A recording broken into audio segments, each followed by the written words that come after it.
রাজু আর Nobita একে অপরকে খুব ভালোবাসে। একদিন তারা বেরিয়ে পড়ে ইচ্ছা পূরণের পাথরের খুঁজে।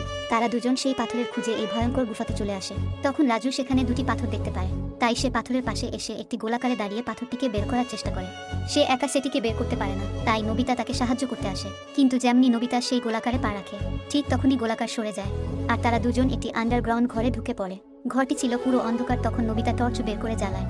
এরপর রাজু সামনের দিকে এগিয়ে যেতে থাকে, কিন্তু তখন ভুল করে তার পা একটি পাথরে লেগে যায়, যার কারণে সেখানকার দরজা বন্ধ হয়ে যায়। গুহাটি ছিল খুব বিপজ্জনক আর সেখানে প্রতিটি ধাপে ফাঁদ পাতা রয়েছে। এরপর নবিতা সেখানে একটি দরজা দেখতে পায় এবং সে সেটিকে খোলার চেষ্টা করে, কিন্তু দরজা কয়েকশো বছরের পুরনো ছিল, তাই সেটি খুলে না। কিন্তু নবিতাও হার স্বীকার করার মেয়ে নয়। সে তার পুরো শক্তি লাগিয়ে সেটিকে কোনো রকম খুলে ফেলে। তখন সে দেখতে পায় একটি পোকা তার খাবারকে বের করার চেষ্টা করছে।